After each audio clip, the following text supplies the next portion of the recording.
pour les autres, mais moi, j'ai pas du tout reçu le lien de rappel. Ah, tu fais bien de me le dire, Salomé, parce que on est en train de Non travailler. On a plusieurs petits bugs sur la plateforme. Donc, le lien de rappel, tu n'as pas reçu. Tu as regardé dans tes spams Non. aussi? Oui, j'ai regardé mes spams, mais vu que la semaine dernière, je sais qu'il y en avait plein qui l'avaient pas reçu, je le dis. Et Je ne l'ai pas reçu non plus. As-tu reçu l'email quand tu t'es inscrite? C'est-à-dire, quand tu as fait l'inscription, est-ce que tu as reçu l'email de confirmation que tu étais bien inscrite à la session? Non. Non? Ah, ok, donc on a toujours ce problème-là. Tu vois, je pensais qu'il Ouais. était résolu. Ok, bon, c'est un problème qu'on a. Je suis en train de recruter un développeur full-time en plus de celui qu'on a part-time. Ok, allez, c'est parti. Je regarde les questions. Bruno, toi, ta question. Bonjour, je cherche des informations sur la modification de l'algorithme dont j'ai parlé dans l'email et plus généralement, voir comment être plus visible sur Google. Alors, ouais. Alors, c'est pas une bonne. Je vais vous le dire tout de suite. C'est pas une bonne nouvelle. Ça fait grincer des dents. Ce qui s'est passé, c'est que à la fois la Commission européenne et à la fois l'accord tripartite États-Unis, Canada, Mexique, vous savez, ils ont un accord commercial et ils font pas mal de lois ensemble, ont râlé auprès de Google et ils ont mis en place un certain nombre de lois pour essayer de limiter le monopole de Google et en particulier pour mieux protéger les données des utilisateurs. Vous vous souvenez de GDPR en Europe et en France. Et Google, ils ont appliqué tout ça. Et puis, ils ont fait une mise à jour il y a 1 mois et demi, je crois, et on commence vraiment à en voir les effets aujourd'hui, où ils sont allés encore un petit peu plus loin. L'objectif de cette mise à jour, c'était je vais faire du franglais, je suis désolé, d'être compliant avec les demandes de l'Union européenne et de l'accord tripartite nord-américain. Et c'est en train de backfire pour les petits acteurs comme nous, parce que les changements qu'ils ont fait dans l'algorithme, dont ils n'ont pas partagé la nature, grosso modo, favorisent les grosses plateformes. Donc, Booking.com, Airbnb, TripAdvisor et toutes les autres. Donc, c'est très dommageable pour nous. Il y a des associations de professionnels aux États-Unis et au Canada qui ont carrément, eux sont très forts pour le lobbying. Hein. Donc, ils se sont rassemblés, ils ont envoyé des lobbyistes en français, au Sénat américain et ils ont dit ça va pas la tête, ça il faut changer ça. Mais en attendant, donc Google a fait amende honorable, c'est-à-dire qu'ils ont reconnu le fait que leur dernier changement avait un impact négatif sur les petits acteurs et que ce n'était pas ce qu'ils souhaitaient à l'origine. Donc, ils font amende honorable, mais le temps qu'ils fassent marche arrière, on ne sait pas trop à quelle sauce on va être mangé. Donc, j'ai pas pour le moment, on a beau avoir fait des recherches, j'ai trouvé personne qui a fait des changements qui lui permettaient de voir un impact X ou Y sur son référencement. Par contre, ce que nous, on a pu remarquer, c'est qu'il n'y a pas d'impact quand on est bien référencé sur sa marque, la marque est protégée et tout. Pour le moment, pas d'impact négatif. Et j'en ai profité pour poser des questions à mes collègues. Enfin, j'ai pas mal de collègues qui sont restés aux États-Unis de l'époque où je bossais là-bas. Et j'aurais demandé est-ce que vous, c'est la même chose et tout. Ils me disent non, sur la marque, ça n'a pas changé. Par contre, il y a beaucoup d'hôtels que je connais, moi, par exemple, en Californie, où ils essayent de se positionner sur des lieux spécifiques et où là, c'est vraiment du référencement naturel dans le sens le plus pur du terme. C'est-à-dire, on ne veut pas être trouvé seulement quand le mec, il tape mon hôtel, mais quand il tape hôtel sympa à Santa Monica, près du Pierce, par exemple. Bon, ben là, il crée une claque en référencement. Et on n'a pas encore la solution. Donc, il faut regarder. Alors, je vous conseille, si vous avez un petit peu de temps, alors, nous, on prend les informations qui sont intéressantes, mais il y a un Français qui a une newsletter qui est super bien. Et évidemment, je crois que c'est Uplix. Attendez, donnez-moi une seconde, je vais vous la retrouver pour le SEO. Alors, c'est technique, hein, on ne va pas se mentir. Voilà, Uplix, UPLIX. C'est géré par Emmanuel de Vox-Moret, c'est un gars que je connais bien et c'est super qualitatif pour avoir toutes les informations et tout ce genre de trucs. Bon, par contre, pour nous, sincèrement, c'est du overkill. C'est trop d'informations, c'est trop technique. Mais régulièrement, il y a des trucs intéressants et donc moi, je les prends et puis après, soit on les met dans les formations, soit on en parle pendant ce genre d'intervention, soit j'en parle dans la newsletter, soit on fait une vidéo sur YouTube. Mais généralement, c'est une très bonne source pour ceux qui ont une appétence pour le SEO. Voilà, Bruno, ça répond un peu à ta question. Je suis désolé que ce ne soit pas plus précis, mais en tout cas, nous, on continue de regarder. Alors, sur ce point-là, la deuxième partie de ta question, c'était comment être plus visible sur Google. Ben là, du coup, on va vraiment mettre, du fait de cette actualité, on va vraiment mettre le maximum de poids sur l'effet billboard, mais genre le maximum, c'est-à-dire être super bien référencé sur sa marque. Et entre les lignes de ce que Google a expliqué, c'est que ce qui fait. Ils n'ont pas vraiment donné l'explication, mais ils ont sous-entendu que les petits sites s'étaient pénalisés par le manque de netlinking. C'est-à-dire, enfin, les petits sites, non, les petits sites, bien évidemment, par rapport au trafic que récupère un booking.com, etc. Et donc, le netlinking devient de plus en plus clé parce que ce qui était la clé autrefois, c'était la génération de contenu. Mais avec l'intelligence artificielle, tout ça est bousculé, puisque maintenant, n'importe qui peut, en une heure, on peut faire un article, on peut faire 2, 3 articles de blog de 1500 mots chacun. Donc, la création de contenu pertinent, maintenant, elle est démultipliée. Donc, Google, ils sont en train de regarder comment est-ce qu'ils peuvent s'adapter à ça. Et donc, le netlinking, qui est la réputation d'un site, en fait, elle est liée à combien de sites est lié au vôtre, quoi. Plus vous êtes lié à des sites qui ont bonne réputation, bah, plus Google il considère que vous êtes un site à bonne réputation et que du coup, ça intéresse les gens qui font des recherches. Donc, mon conseil, c'est vraiment de se concentrer pour le moment sur l'effet billboard, c'est-à-dire être super bien référencé sur sa marque et essayer d'avoir un lien qui dirige vers votre site Internet sur un maximum de d'autres sites qualifiés. Ça ne sert à rien d'aller chercher le restaurant d'à côté qui a 100 visiteurs de trafic par jour, parce que lui, de toute façon, son business, c'est pas ça, quoi.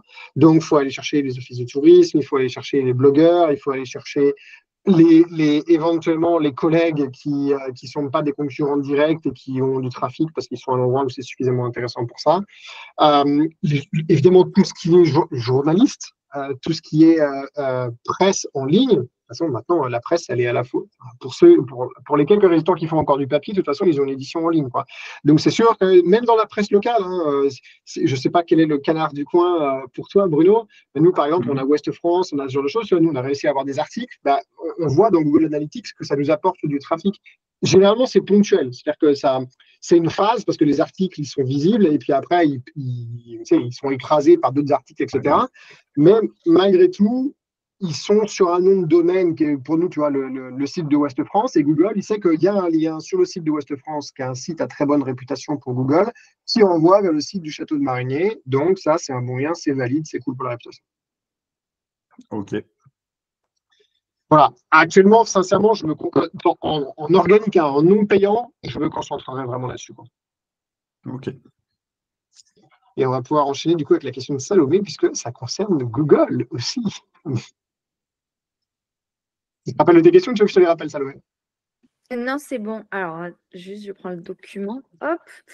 Alors, la première question, c'était au niveau de Google Ads. Du coup, est-ce qu'il y a des nouvelles formations ou est-ce que du coup toutes les anciennes formations, on les oublie?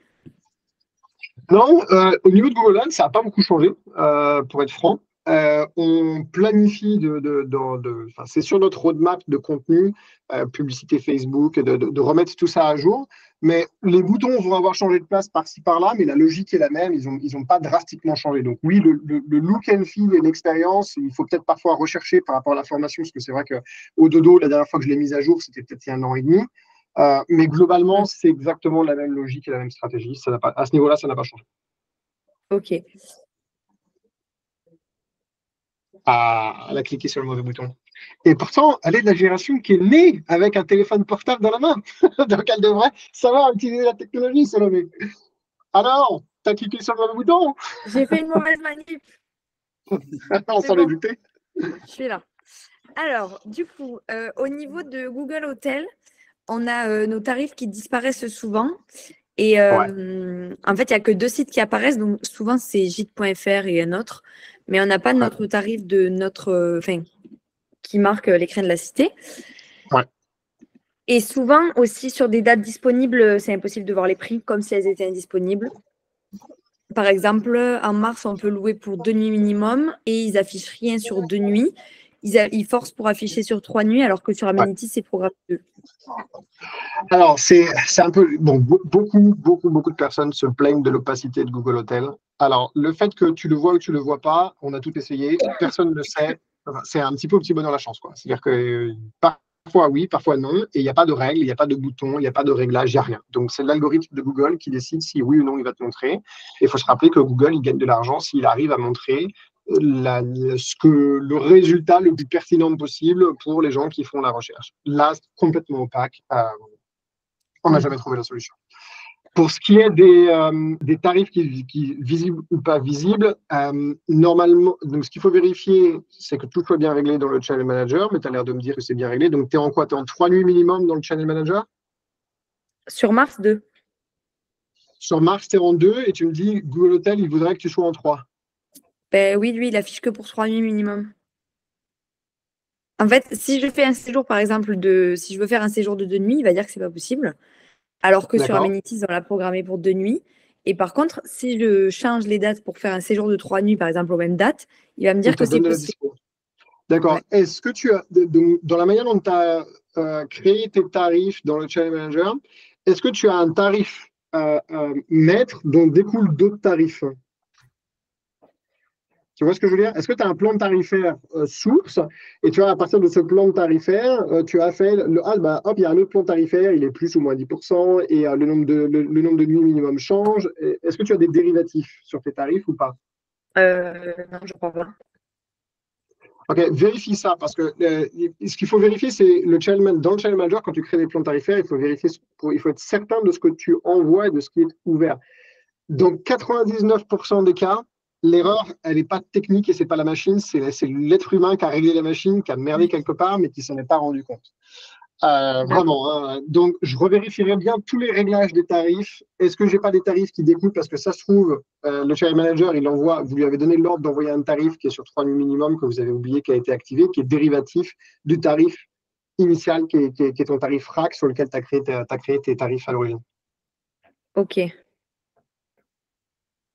Et si Ok. une fois que tu as fait toutes tes vérifications, tu te rends compte que, mince, tu vois, on n'a pas trouvé la solution, envoie un petit mail au support Amenities, ils te répondront.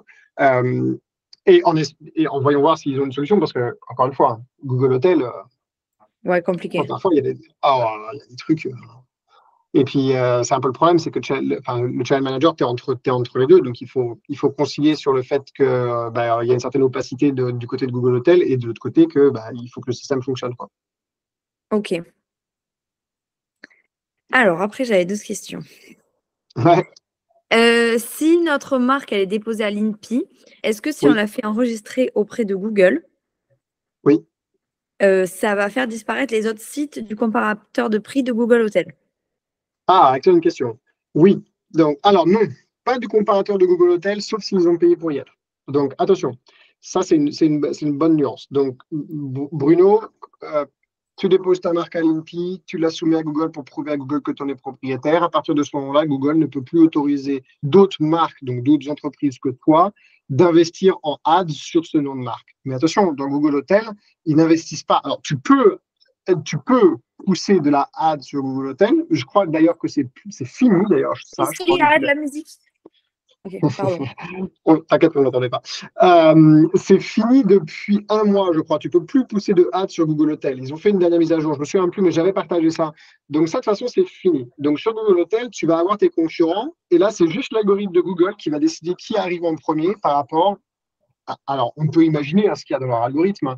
Le volume de requêtes et de visites qu'il y a eu sur le site Internet. Tu vois, ça va être les disponibilités, les prix.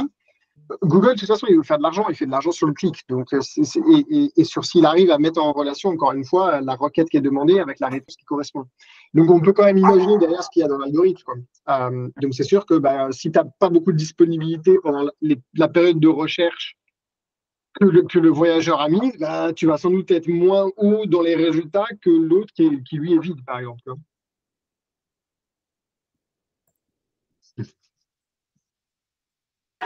Je suis désolée, il y a mes chiens qui aboient. Alors, je Ah, change de t'inquiète pas. pièce. Au niveau de... Alors, j'ai une autre question. Est-ce que... Ah oui, donc sur Google Maps, il y a plusieurs points qui ressortent en fait donc de plusieurs sites pour nos D'accord. prix. Mais c'est que des petits points, il n'y a pas d'étiquette de prix, c'est normal ou pas? Tu peux me faire une capture d'écran, me faire un post de ma communauté que je puisse regarder, parce que sans voir visuellement de quoi tu parles, après, comme ça, j'irai voir moi de mon côté, puis je te répondrai dans le post de la communauté. Ok. Ok.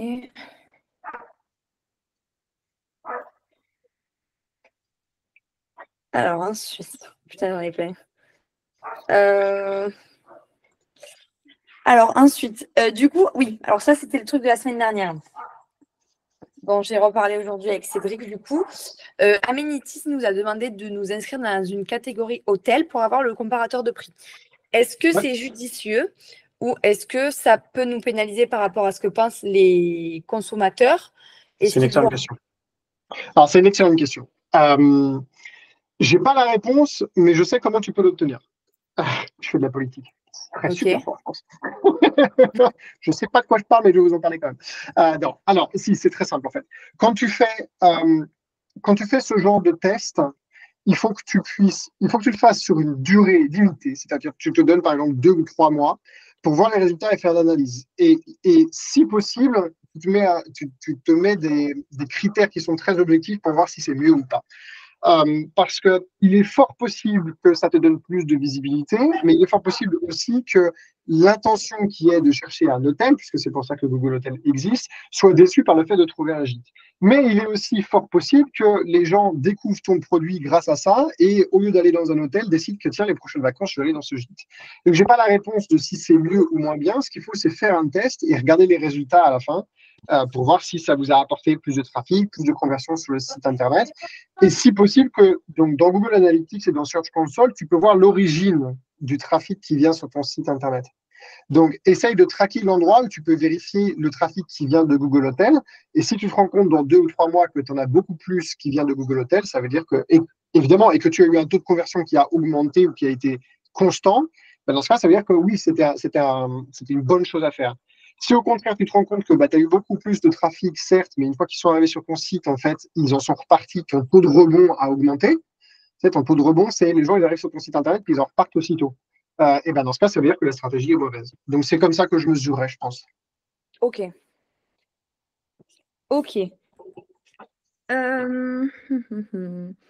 Est-ce qu'il va y avoir un vrai comparateur de prix pour les locations de vacances, du coup?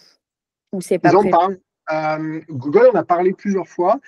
Et en fait, ils l'ont fait sur une catégorie qui sont les hôtels et le truc fonctionne super bien. Donc, il n'y a pas. En fait, il existe déjà, il me semble. Ils l'ont déployé, je crois, aux États-Unis. Donc, comme tout ce qui est déployé aux États-Unis finit par être déployé chez nous, je revérifierai, mais il me semble que ça a déjà été déployé aux États-Unis. Donc, oui, ça va finir par arriver chez nous, c'est sûr. Maintenant, quand, ça, c'est une inconnue, mais ça finira par arriver chez nous, c'est obligatoire.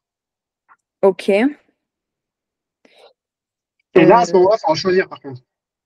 Ah oui, ça Comment? c'est sûr. Là, à ce moment-là, tu ne feras pas être sur les deux, sinon tu vas vraiment créer une confusion, voire peut-être ils nous laisseront peut-être pas faire. Quoi. Oui. Alors, donc dernière question sur Google Hotel.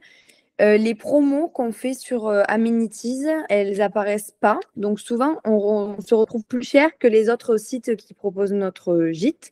Ouais. En fait, il n'y a que notre tarif public qui ressort. Et en fait, on le met plus haut pour les agences de voyage, mais on fait des réductions par-dessus. Donc alors, en fait, on est moins cher. Ouais. Donc ça, c'est une question de. Pourtant, il a suivi les cours. Normalement, il ne devrait pas faire ça. Je vais lui taper sur les doigts, Cédric. Donc, quand tu fais ton pricing, le channel manager, c'est normal qu'il n'envoie pas les promotions. T'imagines la complexité, à quel point ce serait compliqué. Tu as un tarif, en fait, qui est ton tarif source. C'est ce dont je te parlais tout à l'heure. Et là, tu es en train de me dire que sur ces tarifs, tu as des dérivatifs qui sont tes promotions. Et toi, tu voudrais qu'il envoie les dérivatifs. C'est pas possible. Il ne peut pas définir entre ton tarif source et. Donc, lui, il envoie le plan tarifaire que tu lui dis d'envoyer. Donc, au lieu de faire des promotions, tu crées un plan tarifaire qui correspond au prix promotionnel que tu veux faire. Et tu peux l'appeler, toi en interne, tu peux l'appeler plan tarifaire promotion mars 2024. Et ça, comme ça, tu peux l'envoyer très facilement. Et comme c'est un plan tarifaire, il sera pris par le channel manager et il sera reflété sur les canaux de distribution. D'accord. Et donc, la dernière question, elle est sur le lien ICAL. On a un problème de synchro sur le lien ICAL avec Amity. Est-ce qu'on peut faire quelque chose pour intervenir? En fait, on a un souci, c'est que la dernière nuit, elle n'est pas comptée dans le séjour. Par exemple, si notre dernière nuit, je vais t'aider super facilement, Salomé. J'y connais rien et je fais pas le service technique pour Amenities. Donc, il va falloir que tu les contactes directement des hôtels clubs. On s'occupe pas de ça. On fait vraiment, tu sais, le e-learning, le contenu et tout. C'est eux qui nous sponsorisent. C'est grâce à leur sponsoring qu'on est capable de faire The Hotel Club. Donc, on apprécie énormément. mais moi, je ne m'occupe pas de techniquement. J'utilise un Amenities pour le gîte, pour le château de Marigny, mais je n'utilise pas ICAL parce que de toute façon, ICAL, c'est une technologie qui date des années 90 et c'est de la merde, hein, tout simplement. Il n'y a pas un seul channel manager avec lequel j'ai travaillé qui arrive à gérer ICAL correctement. C'est de la daube. Je ne sais même pas pourquoi ça existe Ok. encore. C'est voué à disparaître. De toute façon, c'est une source d'emmerde pas possible. Personnellement, si j'étais Amenities, et que j'étais preneur de décision, j'arrêterais de me synchroniser avec les ICAL. C'est une source d'emmerde pas possible. Et je forcerais, Booking, ils ont créé un système qui est utilisé aussi par les autres Airbnb, etc., avec des API. Tout le monde utilise des API aujourd'hui, et je ne sais pas pourquoi, il y a encore des vieilles plateformes comme Gîtes de France qui sont en ICAL. Et ça va, Gîtes de France, ils ont les moyens de faire une API s'ils veulent vraiment continuer à exister, quoi. Donc, il y a un moment donné, faut qu'ils se mettent à la page. Voilà, ils méritent un peu avec ça. Ok, ça marche. Bon, j'ai fini. Merci. Super, je t'en prie. Alors, Pascal-Marie, Pascal, je ne sais pas si j'ai vu. Non, j'ai pas vu de question. Alors, à quoi est-ce qu'on peut s'aider? Par contre, j'en ai une à te poser Vas-y. et j'espère que tu vas pouvoir y répondre parce que personne n'arrive à me donner la solution. C'est une question fiscale. Question fiscale. Donc, tu travailles avec les OTA. Donc, je vais te donner un exemple. Admettons que je vende, moi, une chambre via Booking. Donc, pour un exemple simple, des chiffres simples. Moi, en direct, via Amenities, ma chambre, elle va être à 100 €. Via Donc, Booking, tu la vends à 100 € en direct. Ok, d'accord. Voilà. Booking, eux, ils vont la vendre à 110 €. D'accord. Et attends, question. Quand tu la vends à 100 € en direct, c'est 100 € de TTC? Mais il n'y a pas de TVA en chambre d'hôte. Bah, ça dépend si tu exploites avec une société ou pas. Mais d'accord. Non, Donc, ça, c'est le prix que paye le client, 100 €. Et toi, de toute façon, tu ne reverses pas la TVA, tu n'es pas assujetti à la TVA. Non, je ne suis pas assujettie. Admettons que le client va passer par Booking, donc lui, il va payer 121 €, enfin 120 €, puisqu'ils prennent 10% sur les prix. Alors, ils prennent 10%, donc toi, tu as augmenté ton prix en pourcentage de l'équivalent pour compenser ça? Non, pas du tout. Alors, pourquoi est-ce qu'ils vendent à 110 €? Non, ils vendront à 110 € ils vendront à 110 € si tu leur envoies un prix de 110 €.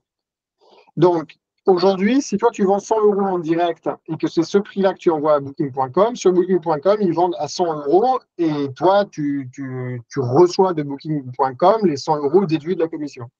Non, ça ne se passe pas comme ça. Parce que justement, là, moi, j'ai fait une augmentation. Alors, c'est peut-être moi qui ai tort. Hein. Vas-y, explique. Mais justement, c'est ma question. Et je vends, par exemple, sur Amenities, je fais mes prix. Tout de suite, sur Booking, ça me met mes prix. Ma chambre qui est sur 100 € à Amenities, elle passe directement à 110 sur Booking. Ok. Alors, je voudrais vraiment te demander, Pascal, parce que, à mon avis, dans ton Channel Manager, quand tu l'as branché, tu peux mettre une règle automatique d'augmenter les prix quand tu les envoies à Booking, à Expedia, à Airbnb. Il faudrait que tu vérifies dans ton Channel Manager que quand tu envoies tes prix donc dans le Channel Manager, que tu envoies les prix avec une majoration ou pas. Parce que je pense que tu as une majoration que peut-être tu as fait au tout début et que tu as oublié. Ah, et alors ma question, elle est la suivante. Vas-y. Donc, Booking va me vendre la chambre à 110 €. Mais dessus, ils vont me prendre 17% de commission. Oui, ce qui fait que sur les 110 €, on va enlever les 10%, ça fait de tête 21 et quelques.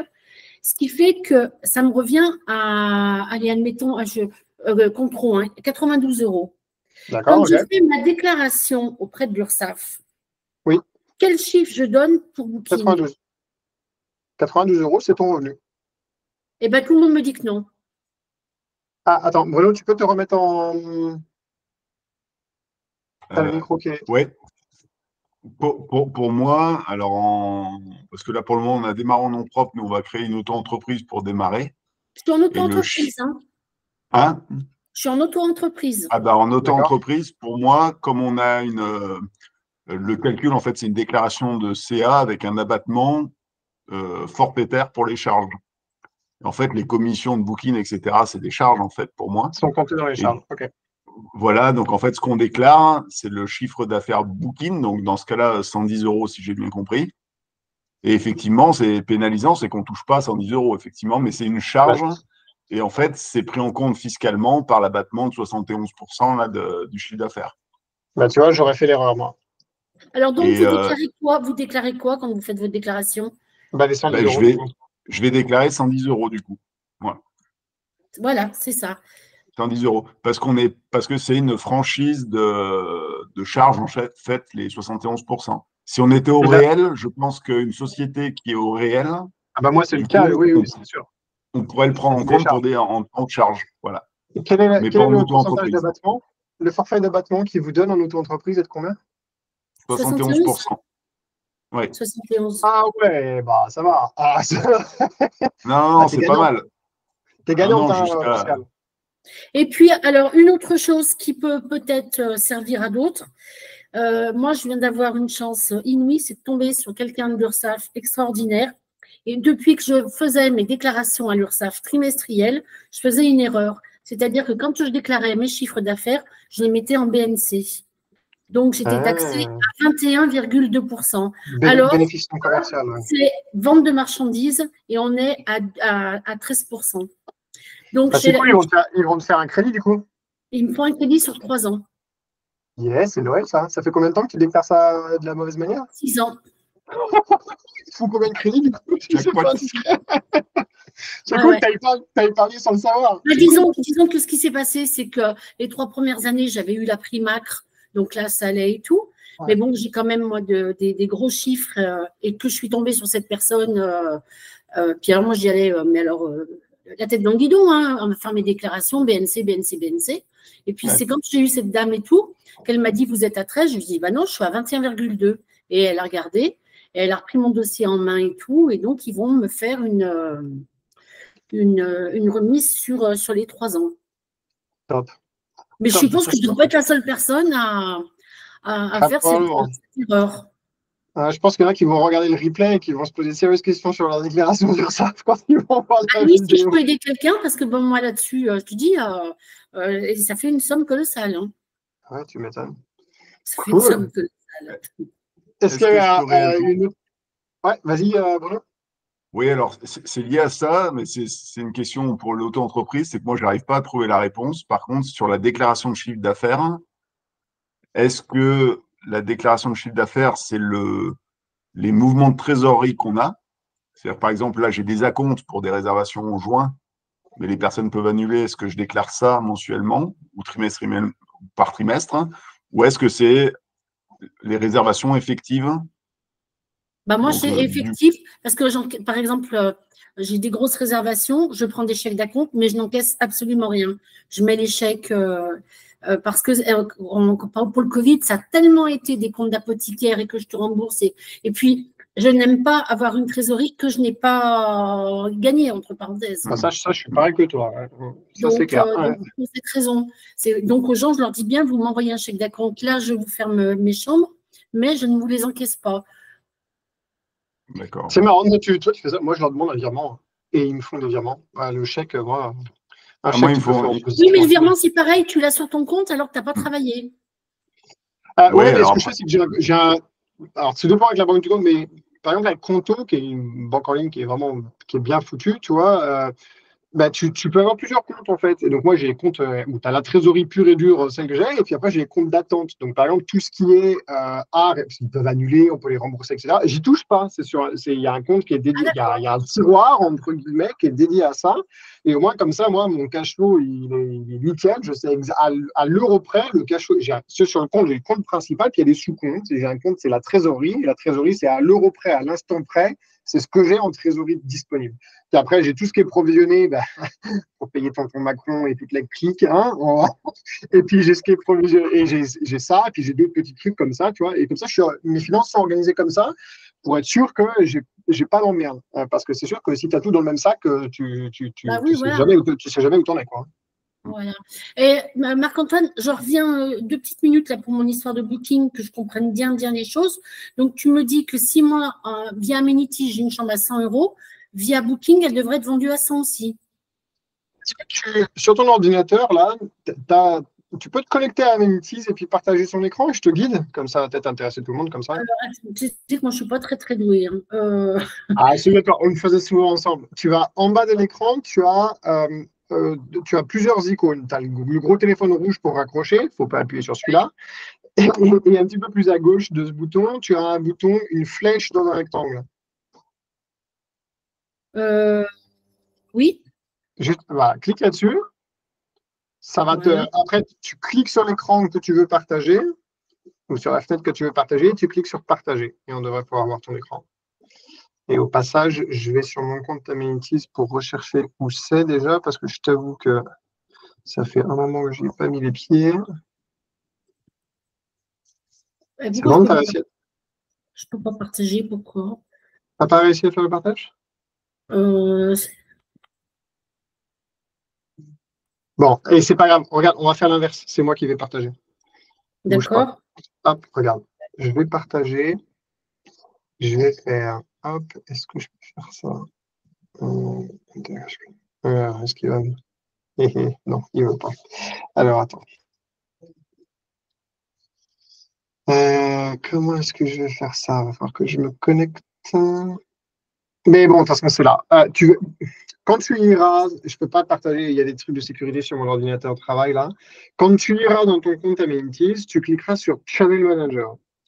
Et Oui. dans le premier onglet qui s'appelle Tarifs, tu verras ta canal, donc c'est ceux sur lesquels tu es branché, Airbnb, Booking, et tu auras tes prix. Tu auras une ligne qui s'appelle prix. Et tu vois, moi, par exemple, là, aujourd'hui, sur la ligne prix, il y a 15% de plus que le tarif standard.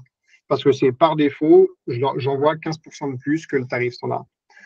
Et donc, le tarif standard, moi, c'est mon tarif de référence. Donc, hop, ça prend 15% par rapport à mon tarif standard. Regarde ça, et puis si ce n'est pas le cas, eh ben, mets un post dans la communauté sur The Hotel Club, et puis on regardera ensemble. D'accord, ok. Bah, merci Ouais. beaucoup, Marc-Antoine. Je t'en prie. Eric, est-ce qu'il y a des sujets pour toi aujourd'hui? Oui, en fait, moi, j'ai toutes les difficultés du monde à affiner ma stratégie tarifaire sur le dernier gîte parce qu'il est évolutif. Donc, on l'a ouvert l'été dernier avec 6 couchages. Ensuite, Ok, là, il est passé à 11 couchages en janvier et il d'accord. arrivera à 18 couchages fin juin. Du coup, ma question du moment, c'est quel prix je mets pour cet été, pour juillet et août, en sachant que juillet et août, je serai à 18 couchages. Quel est ton Mais niveau de confiance que tu seras à 18 couchages en juillet et août? assez élevé.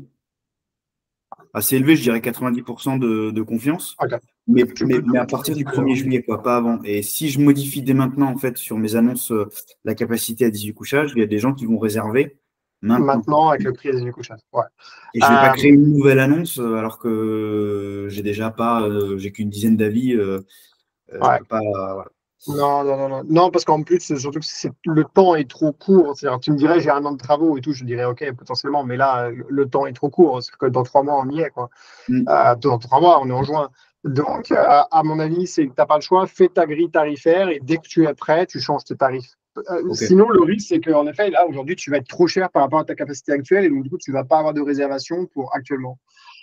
c'est ça. Le risque que tu cours pour cette saison, c'est qu'il y a des gens qui vont réserver au tarif un peu préférentiel pour l'été. Alors après, si, non, il y a autre chose que tu peux faire qui est beaucoup plus simple.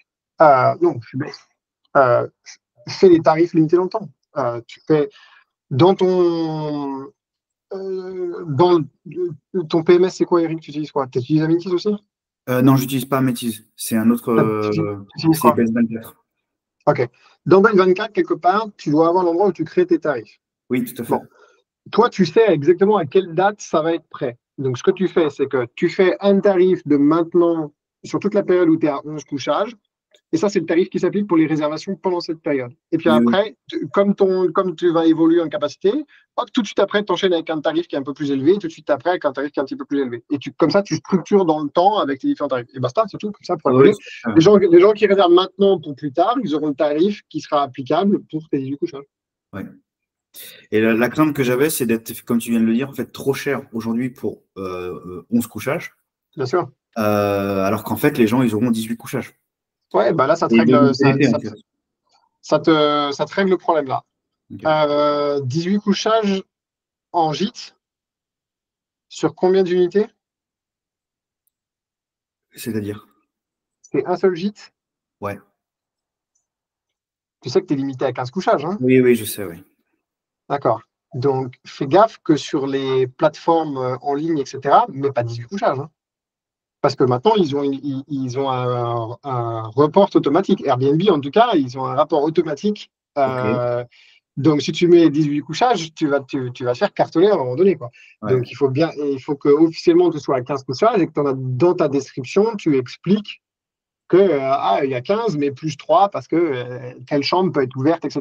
Mais fais gaffe à ça, hein. Ok, ouais. Parce qu'en plus, les conséquences sont. Bon, alors tu peux toujours réduire à 15, mais quand tu passes au-dessus de 15, tu deviens, sur une seule unité, tu deviens normalement ERP. Enfin, tu dois devenir ERP, établissement recevant du public. Donc, avec toutes les normes qui vont avec, incendie, PMR, etc.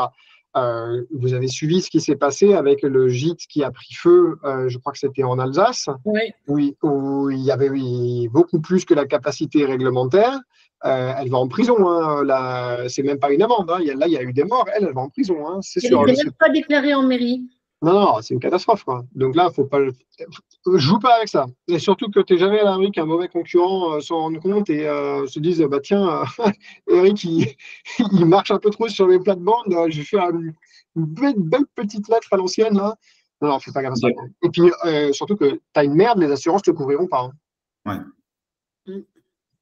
Ok. Surtout que tu ne gagneras pas beaucoup plus avec 18 couchages qu'avec 15, hein. Je te le dis tout de suite, hein. Non, non, non, ça c'est sûr.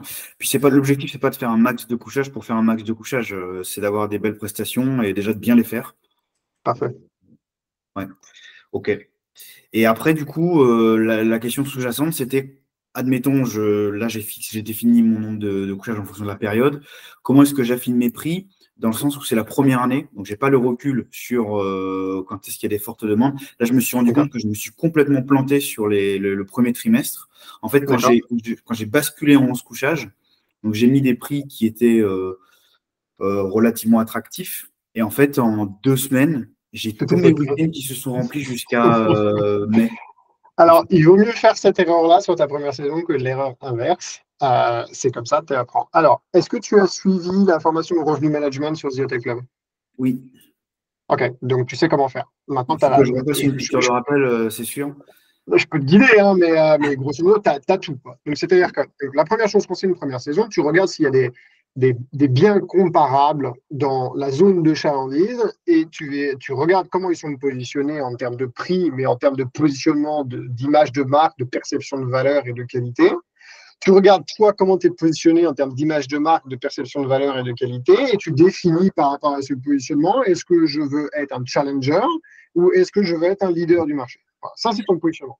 Mais comme tu es au tout début, même si tu veux être leader de ton marché, c'est-à-dire que tu veux être en haut des prix, quand tu es au début, tu n'as pas le choix que d'être challenger parce qu'il te faut de la e-réputation, il faut que tu puisses monter dans les algorithmes de Booking, d'Airbnb, etc. Donc, de toute façon, ta première saison, c'est pas que tu casses les prix, parce que l'idée, c'est pas de faire ça, mais il faut que tu sois en dessous de ta concurrence, même si à terme, tu sais que ton positionnement, il va être plus élevé, et parce que tu veux capter le plus possible de trafic, obtenir le plus possible d'avis qui vont te permettre de monter et donc de te retrouver tout en haut de ces algos du classement pour ensuite vraiment profiter de l'effet billboard quand tu auras augmenté tes prix, tout simplement.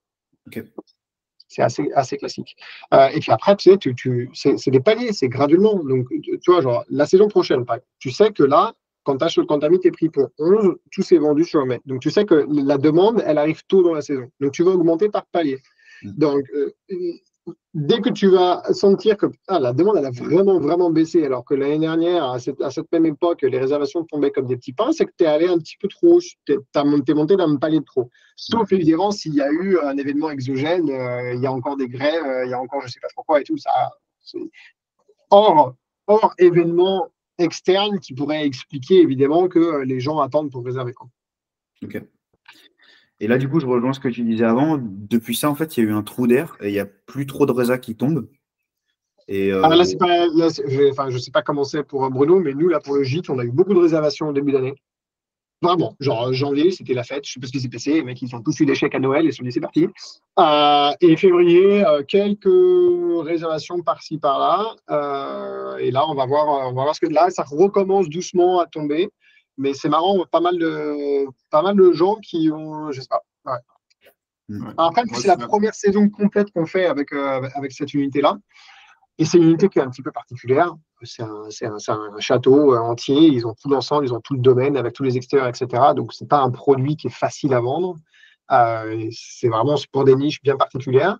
Mais et puis, c'est les gens qui réfléchissent parce que le tarif pour une semaine en pleine saison est assez élevé. Mais voilà, c'est comme ça. C'est le. L'année dernière, tu vois, quand on a ouvert, donc nous, on a ouvert tard parce que les travaux ont pris plus de temps que ce qu'on a prévu.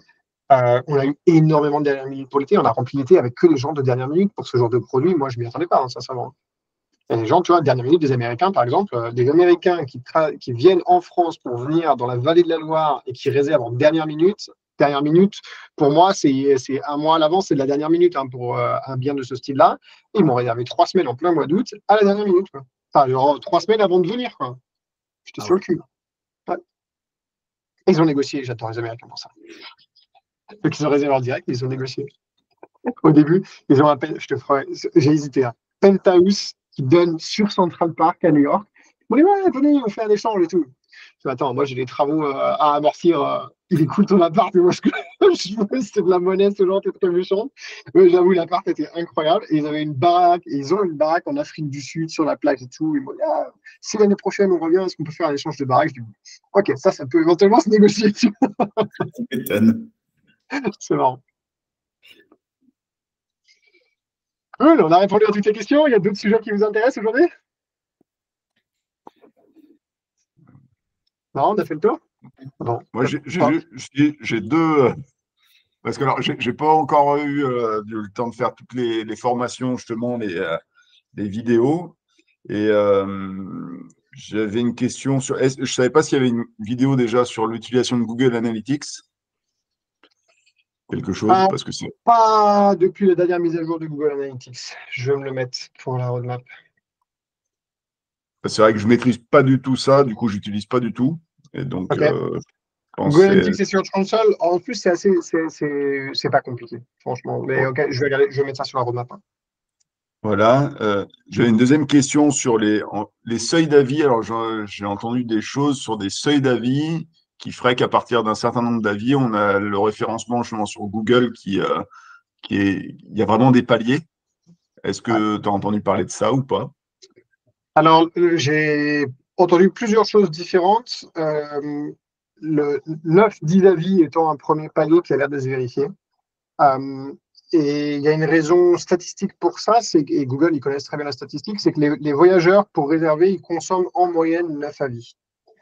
Quand tu vas sur Booking.com, avant de présélectionner une destination et d'aller la voir sur son site en direct, en moyenne, les gens, ils scrollent sur 9 avis différents.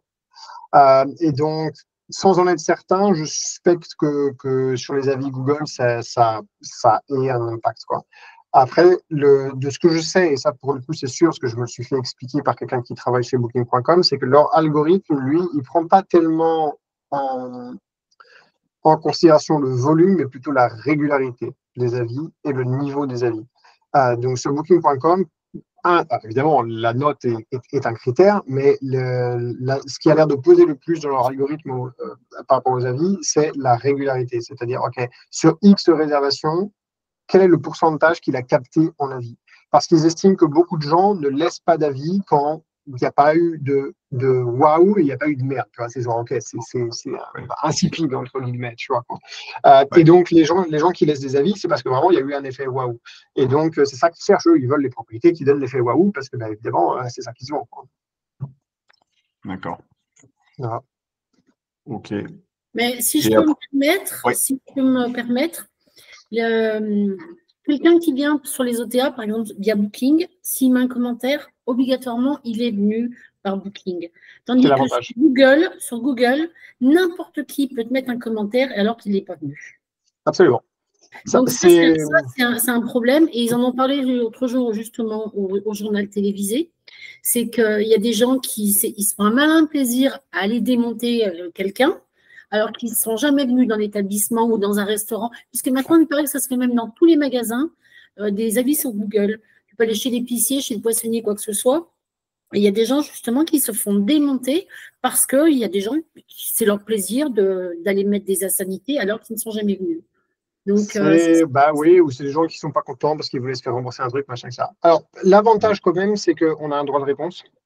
Et que et là pour le coup, il y a des modules de formation là-dedans que tu trouveras sur Ziotech Club, Bruno. Et quand on répond avec la bonne méthodologie et intelligemment, les lecteurs font la part des choses. Et on identifie très bien quand on est lecteur d'avis les gens qui sont de mauvaise foi. Tu prends un restaurant, par exemple, les avis sont généralement de bonne qualité, et là, tu as quelqu'un, tu sens vraiment la tête de con, tu la vois venir à milieu, et si le restaurateur, il a bien fait son travail, qu'il a répondu factuellement, sans s'énerver, sans insulter, si possible avec un peu d'humour, et alors, le nec plus ultra pour moi, un petit peu de cynisme, généralement, c'est bon, tu sais très bien qu'il a eu affaire à une tête de con, et que, voilà, basta, la vie, il vaut rien. Ce qu'il faut surtout pas faire, c'est ne pas répondre, parce que il y en a beaucoup qui font la politique de l'autruche, quoi. Et ça, c'est débile parce que du coup, les gens, ils peuvent pas savoir vraiment ce qui s'est passé, quoi. Mais oui, c'est sûr, c'est une problématique. Je sais que Google, ils ont prévu dans leur dernier gros keynote, ils ont prévu de faciliter pour les propriétaires de business la capacité à modérer, c'est-à-dire à faire une demande de modération sur les avis. Donc, ils y vont parce qu'il y a tellement de commerces qui se plaignent de ça. On va y arriver à avoir un truc un petit peu plus, un peu plus facile à modérer. Mais le pire étant TripAdvisor, quoi. TripAdvisor, pour faire enlever un avis négatif sur TripAdvisor, il faut se lever de bonne heure. Ah ouais. Ah, la vache, ouais. Cool. Ravi de vous avoir tous eu. Jeudi prochain, on remet ça. Je vais regarder de très près le bug. C'est chiant. Je pense qu'il y a des gens qui ne se sont pas connectés. Là, il y avait beaucoup plus de monde qui devait être là aujourd'hui. Et je pense qu'en effet, le fait qu'il n'y ait pas l'email de rappel, ils sont désorganisés, ces gens-là. Ils ne sont pas mis dans leur petit carnet qui devait être là à 16 h aujourd'hui. Donc, je vais regarder ça pour que l'automatisation soit réparée assez rapidement. Et puis, on se revoit la semaine prochaine. Ouais, vas-y, voilà. Ouais, désolé, je te coupe. C'était juste pour dans le développement. Là, aujourd'hui, je suis uniquement sur Booking et je ne sais pas trop sur quelle plateforme en plus. Quelle est la plateforme prioritaire? Est-ce que c'est TripAdvisor, Airbnb Non, TripAdvisor, ce serait pas mon. Alors, Airbnb, oui, il faut y être. Et après, toi, tu as l'avantage en maison d'hôte, c'est que tu as quand même d'autres choses que tu peux tester. En maison d'hôte, Cibevasion fonctionne pas mal. Alors, encore une fois, très dépendant des régions. Je ne sais pas pourquoi. Il y a des gens qui me disent. Moi, j'y suis pas. Hein. Mais j'ai des maisons d'hôtes qui me disent ça cartonne du feu des yeux pour nous. Il y en a d'autres qui sont dans d'autres régions qui me disent ça ne fonctionne pas du tout. Je suis incapable de savoir pourquoi dans cette destination ça fonctionne ou pas. Mais Cibevasion, c'est à tester. Je sais que c'est pareil, dans certaines régions, Gîtes de France cartonne, dans d'autres, s'ils sont nuls à chier, j'arrive pas à comprendre pourquoi. Est-ce que c'est parce que l'antenne régionale est meilleure? J'en sais rien, mais je pense que ça vaut le coup de tester aussi. Après, c'est la synchro qui est compliquée avec Gîtes de France, quoi. C'est l'enfer. C'est très, très cher. C'est très, très cher. Ça veut rien dire, Pascal, très cher. Imagine, tu payes 1000 balles, mais il t'en rapporte 10 000, c'est pas cher. C'est toujours une question de retour sur investissement. S'il te rapporte plus et que tu as un retour sur investissement qui est vraiment intéressant, comme certaines maisons d'hôtes que je connais ont, c'est pas cher. Si en effet tu les payes X, mais qu'ils te rapportent moins X, bah oui, là c'est cher, quoi. Ça c'est sûr, quoi. Moi, je sais que j'avais commencé avec eux, j'avais fait tous mes stages et tout. Et là, justement, on parle, puisqu'on est toute une équipe, d'avoir des chambres d'hôtes. Tout le monde est parti de Gîtes de France. Hein. On n'est plus chez nous. Ouais, ouais. Ah, mais ils perdent. C'est con parce que c'est une marque, tu vois, ça typiquement. C'est une marque qui avait un capital marque extraordinaire parce que même des étrangers connaissaient Gîtes de France et réservaient à Gîtes de France. Donc, le capital marque, il était vraiment excessivement élevé. Et bon, ils vont pas aimer quand ils vont voir la vidéo, mais à la tête de Gîtes de France, c'est que des vieux croutons, les mecs. Oui, mais c'est vrai. C'est et puis la clientèle, c'est des gens qui vont venir avec des chèques vacances, qui vont discuter les prix, c'est une clientèle très, très. Enfin, pour nous ici dans l'Ain, c'est très, très spécial. Hein. Gîtes de France, il faudrait. En fait, quand tu as une marque comme ça, tu peux en faire quelque chose, quoi. Et donc, moi, je pense que ça a besoin d'un énorme coup de 109 à la tête de ce truc-là, et qu'après, ça redescende sur toute l'organisation, parce que localement, il y a vraiment des unités régionales de Gîtes de France où les mecs, ils se donnent, ils sont super bons et tout. Mais bon, quand au-dessus, ça ne suit pas, c'est compliqué, quoi. Et le problème, c'est que ça va se déliter complètement et puis ils vont avoir du mal à regagner la confiance de toutes les maisons d'hôtes, les gîtes, etc. Parce que une fois que tu as perdu la confiance dans une marque, c'est Ouais. vraiment une galère pour faire marche arrière. Ouais, Et- non, mais c'est sûr. Hein. Et du coup, pour toi, chambre d'hôte, parce que je me posais la question Airbnb, pour des chambres d'hôtes, c'est adapté vraiment? Non, Ouais, moi, bien sûr. personnellement, je ne suis pas chez Airbnb parce que j'ai un peu la même politique que pour les gîtes de France. C'est une clientèle très spéciale. Après, nous, on est dans un contexte. Moi, je suis dans l'Ain. Je suis à 2 kilomètres du plus gros village gastronome de France. Donc, on a une très belle Non. clientèle. Oui, tout à fait. Donc, je travaille avec. Et on a une très, très belle clientèle. Et tous les domaines, tout le monde est parti de chez Gîtes de France. Personne n'est chez Airbnb. Ça, Attention, je parce ne que- dénigre pas ces gens-là, mais simplement chez nous, on a beaucoup de Suisses, on est à 1 heure de Genève, donc Ah. beaucoup de golfeurs, tout ça, donc très Faut bien. tester.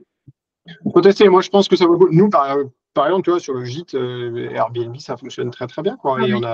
il n'y a pas de problème de tarif, on n'a pas de problème. Mais bon, le bien par lui-même filtre la clientèle, de toute façon, ça, c'est une évidence. Mais oui, Après, beaucoup des maisons d'hôtes que j'ai accompagnées fonctionnent très bien j'imaginais avec plus Airbnb. Airbnb justement pour du gîte.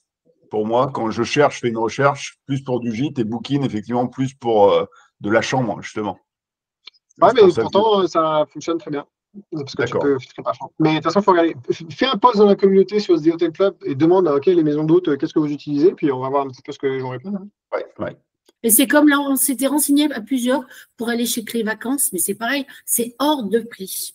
Ah ouais? Les adhésions, tout ça, c'est hors de prix. Et tu payes suivant le nombre de chambres que tu as, comme pour les Je gîtes de comprends. France. De toute façon, moi, le business model qui me fait payer un truc sans qu'il y ait de résultats associés. Tu vois, par exemple, on s'est mis sur je me souviens plus, mais c'est scandinave, bref, un site scandinave. Ma property manager, elle a fait ça, où on payait, c'était pas très cher, c'était 300 ou 400 euros pour l'année. Et par contre, ils nous garantissaient un certain nombre de nuitées, sans quoi ils nous remboursaient. Bon. Ouais, mais là, Ils c'est n'ont pas pertinent. réussi à remplir à faire ce qu'ils ont dit sur la première année. Ils ont dit, ouais, mais on n'avait pas la saison entière. Machin. Je dis, OK, très bien. Donc, ils ne nous ont pas fait payer pour la deuxième année. Ils me disent, cette année, on va le faire, sinon on vous rembourse. OK, faire, moi je veux bien. Ça, tu vois, genre, ils mettent leur argent là où leur parole est. J'aime bien. Le mec, il me dit, file-moi 1000 balles et puis, Inch'Allah, on verra si je t'envoie des réservations. C'est pas trop mon truc, quoi. Ouais, effectivement. Je dois vous laisser. On arrive à 17h. J'enchaîne avec une autre réunion derrière. Merci à tous pour votre présence. Je vais regarder. Merci de m'avoir alerté pour les emails automatiques. Je vais regarder ça de très près. Et puis, on se retrouve jeudi prochain pour ceux qui en ont besoin ou envie. Merci beaucoup, marche. Stéphane. Allez. Au Au revoir. revoir. Merci. Au revoir. Au revoir.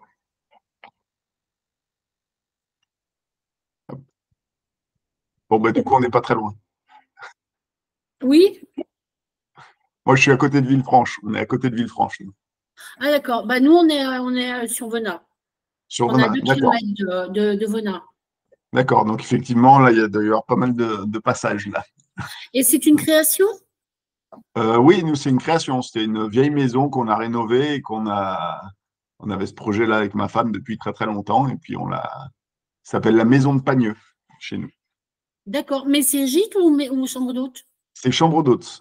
Chambre d'hôte, d'accord. Et tu as combien de chambres? 3 chambres pour le moment. Là. D'accord. 3 chambres doubles. Donc, voilà, on démarre. Eh ben, c'est bien, bonne saison. Merci Alors, beaucoup.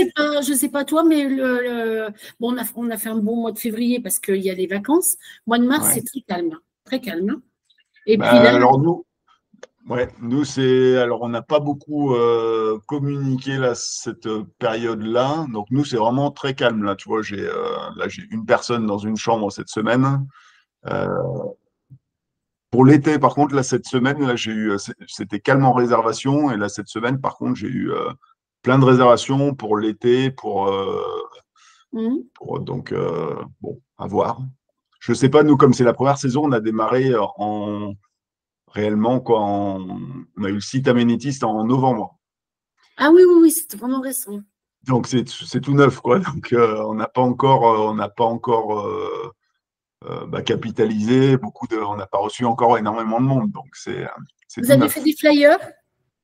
On a fait des cartes, mais après, je me posais la question, on les posait, on en a distribué un petit peu autour dans les commerces, autour. Et c'est vrai qu'en communication, après, on ne sait pas trop par où commencer, en fait. Ouais, parce que vous avez des salles des fêtes vers vous, vous avez des Oui, en fait, châteaux, vous avez. il y a trois domaines, en fait, où il y a pas mal de mariages, en fait, à côté de chez nous. Et donc, ça draine pas mal de monde, justement, pour l'été. Donc, et maintenant, on essaye de voir comment est-ce qu'on peut remplir, justement, sur les saisons en dehors de l'été, parce que j'ai l'impression que alors, c'est juin, pour le moment, juin, on a énormément, vraiment beaucoup, beaucoup de demandes. Mai, juillet, août, c'est réservé à quoi? 30% pour le moment. Et par contre, là, en ce moment, là, le mars-avril, nous, on a vraiment très peu de réservations là, pour le moment. T'es loin de Villefranche? Il y a 15 minutes. 15 minutes de Villefranche. Ouais, donc loin des sorties d'autoroute? C'est vraiment c'est entre 10 et 15 minutes les sorties d'autoroute. On est juste au sud vers Anse. Je ne sais pas si vous Oui, connaissez. ouais. Voilà. On Ouais, est les sur la pierres côte. dorées, tout ça, dans ces C'est coins-là. une maison en pierre dorée, notre maison là. D'accord. Donc tu dois avoir le château du Sou vers toi. Il y a le château du Sou, on a le château de Saint-Try, on a le domaine de Bellevue. Tu vois, Ouais. on a vraiment trois châteaux qui sont à même pas. Il y en a un qui est à 500 mètres. Et je pense que ça amène beaucoup de monde, ce château-là. Et puis, il y en a deux qui sont à 5 minutes. Donc, Parce qu'au Sou, par exemple, moi je sais, on y a été parce que ouais. ils ont fait paver toutes leurs cours et donc l'équipe qui a pavé est venue paver chez nous. Donc c'est pour ça que D'accord. j'ai visité et je sais qu'ils font beaucoup de réceptions, de choses comme ça. Donc il faut aller les voir et puis leur parler de tes Oui, chambres, hein, oui, de oui, tes chambres. carrément. Carrément. Donc, et puis après, ben, il y a quand même pas mal de foires, de choses comme ça sur Villefranche, d'aller voir les mairies, d'aller voir le syndicat d'initiative. D'accord. Et puis qu'est-ce que j'ai fait? Moi, j'ai fait des com-com, j'ai fait. Et puis après, D'accord. la meilleure pub, c'est le bouche à oreille, hein. Oui, oui, bah après, nous aussi, dans le style, c'est on voulait que ça marche un peu, on voulait que ça marche comme ça. Ça marchera pas que comme ça, Mais mais c'est c'est la vrai que meilleure des pubs, hein. c'est la meilleure pub. Ouais, Voilà. c'est la meilleure des pubs. Donc, Puis généralement, les personnes qui parlent de nous, du moins, c'est que ça s'est bien passé et que du coup, c'était dans l'état d'esprit qu'on voulait pour les personnes aussi qu'on accueille. Donc, il faut leur demander aux gens quand ils partent, bah, tiens, est-ce que vous pourriez me mettre un petit commentaire et ça ne veut pas dire qu'ils ont été, mais leur dire, bah, tiens, vous ne voulez pas me mettre un petit commentaire, on vient juste d'ouvrir et tout. Et puis ouais, les gens, là, ils jouent le jeu, hein. Ils jouent le d'accord. jeu. Donc, voilà. Voilà. Et ben, au Ben, plaisir. au plaisir, avec plaisir. Et puis bonne saison à vous alors. Ben, merci beaucoup. Au revoir. Au revoir.